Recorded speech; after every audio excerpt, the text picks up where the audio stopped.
आगे तो ना हो।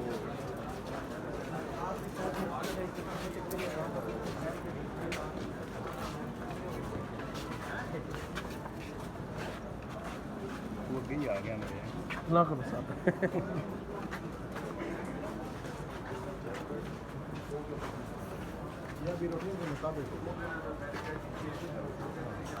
जरूरत नहीं जाओ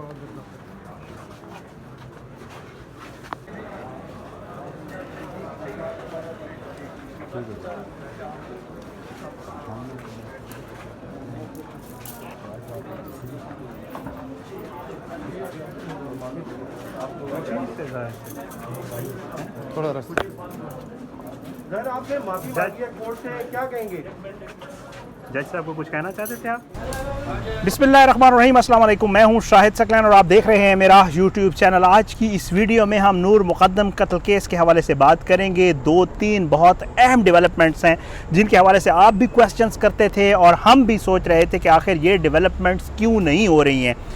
2-3 अहम डेवलपमेंट्स हैं आज की इस वीडियो में आपके साथ ये डेवलपमेंट्स शेयर करनी है। एक तो नूर जो कातिल ज़ाहिर जाफ़िर है उसके मोबाइल के हवाले से एक बहुत बड़ी डेवलपमेंट हुई है और अदालत ने एक हुक्म दिया है, उस हवाले से वो आपके साथ आज शेयर करेंगे। दूसरा आपको बताएंगे कि जी जो ज़ाहिर जाफ़िर है उसको वकील मिल गया है। उसके वकील के हवाले से पिछली पेशी के ऊपर भी बात हुई थी, उसके वालिद ने एक बात की थी, एक कन्फ्यूजन का मामला चला था और फिर अमेरिकन एम्बेसी की तरफ से वकला की लिस्ट के हवाले से भी बात हो गई थी।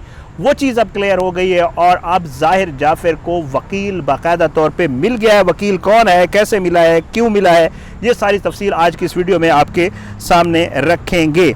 और साथ साथ आपको एक बात और भी बताऊंगा और वो ये है कि जो गुज़श्ता पेशी थी उससे पहले जो तफ्तीशी अफसर है अब्दुस्तार, उससे भी मेरी बात हुई थी और उससे भी मैंने ये सवाल किया था और उसने जो जवाब दिया था उस वक्त भी मैंने कहा था और आज की वीडियो में भी आपको बताऊंगा कि आखिर ये पुलिस इतना अरसा क्या करती रही है।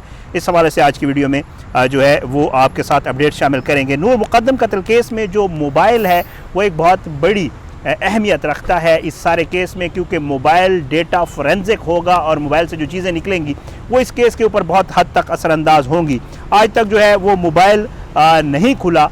नूर का जो ज़ाहिर जाफ़िर का मोबाइल है और जो ज़ाहिर का लैपटॉप है ये अभी तक FIA के पास फोरेंसिक के लिए गए हुए हैं लेकिन नहीं खुल सके हैं। और मोबाइल फ़ोन ना खुलने की जो सबसे बड़ी वजह है वो है ज़ाहिर जाफ़िर कातिल का जो मोबाइल है उसकी स्क्रीन टूटी हुई है। ये iPhone X है और इसकी जब तक स्क्रीन रिप्लेस नहीं होगी तब तक ज़ाहिरी बात है इससे कोई डेटा रिकवर नहीं होगा।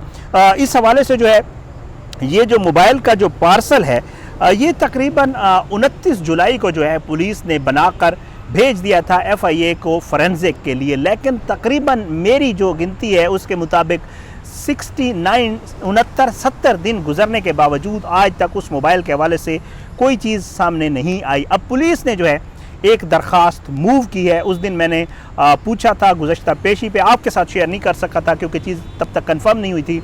मैंने अब्दुस्सत्तार तफ्तीशी से पूछा था कि जी इस मोबाइल का अब क्या होना है, तो उन्होंने कहा था कि जी अभी तक मोबाइल नहीं खुला और उसका कोई फोरेंसिक फ़िलहाल नहीं हो सका। ये जो पेशी थी 6-7 तारीख को उसके ऊपर फिर उस हवाले से मैंने पूछा कि जी अब आप क्या कर रहे हैं, फिर अगर मोबाइल नहीं खुलेगा तो ज़ाहिरी बात है एक बहुत बड़ा एविडेंस है। तो उसने कहा नहीं, केस बहुत ज़्यादा मजबूत है, मोबाइल ना भी खुला तो कोई मसला नहीं। लेकिन अब पुलिस ने एक बाकायदा तौर पर, ये मेरे पास खबर है कि जी पुलिस ने एक बाकायदा दरख्वास्त मूव कर दी थी और उसके ऊपर जो है उन्होंने लिखा था कि जी FIA के पास जो है हमने जो मोबाइल भेजा था तफ्तीश के दौरान हमने मुलजिम की निशानदेही पर नूर और ज़ाहिर जाफ़िर का मोबाइल और जो है एक लैपटॉप बरामद किया था जिसके पार्सल बना के हमने भेज दिए थे। वो अब FIA के साइबर क्राइम विंग के पास है और ये जो एप्पल iPhone X है और इंचार्ज फोरेंसिक विंग के हवाले किया गया था।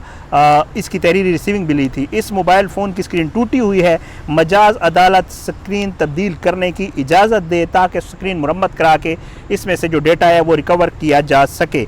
ये दरख्वास्त जो है ये दी गई है 6 अक्टूबर को। अब अगर आप हिसाब लगाएं 29 जुलाई, 29 अगस्त, 29 सितंबर, 2 महीने तो वो हो गए और उससे आगे जो दिन है 6 अक्टूबर तक वो आप गिन सकते हैं।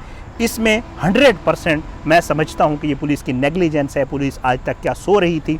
जो ही ये पार्सल भेजा गया था, पता था कि इसकी स्क्रीन टूटी हुई है, FIA ने बता दिया होगा कि जी हम नहीं कर सकते रिकवर क्योंकि इसकी स्क्रीन टूटी हुई है।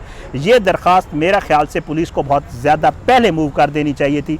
पुलिस ने यह दरख्वास्त मूव की और अब जो है उसके ऊपर बाकायदा एडिशनल सेशन जज जो अतार रबानी साहब हैं उन्होंने जो है इस पर जो है ऑर्डर कर दिया और उन्होंने कहा है और अदालत की ने इसकी इजाज़त दे दी है कि जी अब आप मोबाइल फ़ोन की स्क्रीन चेंज करवा सकते हैं। अब ये पुलिस मोबाइल फ़ोन की स्क्रीन चेंज करेगी और एक्सपेक्ट ये किया जा रहा है कि इंशाअल्लाह जो ये स्क्रीन चेंज होगी उसके बाद इससे डेटा रिकवर हो जाएगा। और इसके अलावा जो है जो नूर का मोबाइल फ़ोन है और जो लैपटॉप है उसके हवाले से फ़िलहाल कोई बात सामने नहीं है। फ़िलहाल जो बात हो रही है वो सिर्फ़ और सिर्फ कातिल ज़ाहिर जाफ़र के मोबाइल फ़ोन के हवाले से हो रही है। एक तो ये आपके साथ, दूसरा जो है अदालत ने एक ऑर्डर दिया है वो भी आपके साथ शेयर करते हैं और वो ऑर्डर है जिस दिन ये फ़र्द जुर्म आयद होने वाला ऑर्डर दिया गया था कि जी 14 को फ़र्द जुर्म आयद होगी, 2 दिन पहले 7 तारीख को, तो उसी दिन अदालत ने एक और भी ऑर्डर जारी किया था और वो ऑर्डर था कातिल ज़ाहिर जाफ़र के वकील के हवाले से, क्योंकि उस वक्त अदालत में कन्फ्यूजन थी। जाकिर ने कहा था हमने एक वकील किया है, अंसर मिर्ज़ा का नाम भी आया था, लेकिन जो ज़ाहिर है उसने कहा मेरा कोई वकील नहीं है। अमेरिकन एम्बेसी ने एक लिस्ट देनी थी लेकिन वो लिस्ट भी आज तक मुझे नहीं पहुंची। अदालत ने अपने उसमें लिख दिया है फैसले में कि जी ज़ाहिर जाफ़र अदालत के सामने पेश हुआ। ज़ाहिर जाफ़र को जो चालान की तमाम कापीज़ और जो रिक्वायर्ड डॉक्यूमेंट्स थे वो पेश कर दिए गए। ज़ाहिर ने आज तक अपना वकील नहीं किया, इसलिए उसे जो है स्टेट कौंसल या सरकारी वकील की खिदमात सरकारी ख़र्चे के ऊपर अदालत ने देने का हुक्म जारी किया और कहा है कि जी अदालत जो है हुक्म जारी करती है कि ज़ाहिर जाफ़र को सरकारी ख़र्चे के ऊपर सरकारी वकील मुहैया कर दी जाए। जो है वकील का नाम भी दे दिया गया है। अब 14 अक्टूबर को फ़र्द जुर्म आयद होगी। आज़ान अब 14 अक्टूबर को जो है अदालत लिखती है कि इस मामले पे फ़र्द जुर्म आयद होगी और अदालत साथ ये भी लिखती है कि उम्मीद है अब ट्रायल ताख़ीर का शिकार नहीं होगा, क्योंकि अगर ज़ाहिर जाफ़र का वकील नहीं था तो ये ख़दशे का इज़हार किया गया था जब तक उसका वकील नहीं होगा तो ट्रायल कैसे चलेगा। इसलिए अब अदालत ने एक स्टेट कौंसल दे दिया है। इस वकील का नाम भी सामने आ गया, इसके वकील का नाम शहरयार नवाज़ है। अब ये है जो फ़र्द जुर्म वाला दिन होगा या उससे आगे जो ट्रायल होगा उसमें ये ज़ाहिर जाफ़र को असद जमाल, अकरम कुरैशी और जो अपना है अब्बासी साहब उनके साथ मिलकर, रिजवान अब्बासी साहब के साथ मिलकर अब ज़ाहिर जाफ़र को भी एक वकील मिल गया है और ये सारे मिलकर अब जो मुल्ज़मान हैं उनको डिफेंड करेंगे और इस तरफ जो है वो शाह खबर साहब और जो स्टेट कौंसल हैं इधर से वो मिलकर इसको करेंगे। अब अदालत आगे लिखती है कि उम्मीद करते हैं कि अब ट्रायल जो है वो ताख़ीर का शिकार नहीं होगा, क्योंकि हाई कोर्ट ने वाज़ेह हुक्म दिया है कि मामला 8 हफ्तों में ख़त्म किया जाए। इसलिए जो है ये सारी जो है अदालत की तरफ से कार्रवाई की गई है और ज़ाहिर जाफ़र को वकील दिया गया है। अब ये सारा मामला जो है नूर मुक़द्दम कत्ल केस वाला वो यहाँ तक पहुँच चुका है। ये 3 अहम डेवलपमेंट्स थी, 2 अहम डेवलपमेंट्स थी। एक तो मोबाइल फ़ोन इंशाल्लाह जो आने वाला हफ्ता है और उम्मीद कर रहे हैं कि 14 अक्टूबर तक जो ये डेट है, उम्मीद है इंशाल्लाह तब तक मोबाइल फ़ोन के हवाले से भी कोई खबर आ जाएगी, क्योंकि अब अगर स्क्रीन रिपेयर होगी और वो सारा मामला होगा तो उसके बाद उम्मीद है डेटा फोरेंसिक भी हो जाएगा और उसके अलावा अब वकील भी होगा तो ये ट्रायल इंशाल्लाह आगे बढ़ेगा। आज की इस वीडियो से नहीं, आने वाली इस वीडियो तक में इजाज़त है। अपना बहुत ख्याल रखिएगा। अल्लाह पाकिस्तान कामी नासर हो, इसके खिलाफ साजिश करने वालों को नेस्तनाबूद करे। आमीन सुम्मा आमीन। ज़ालिमों को इबरत का निशान बनाए, मज़लूमों को इंसाफ मिले। पाकिस्तान ज़िंदाबाद। अल्लाह।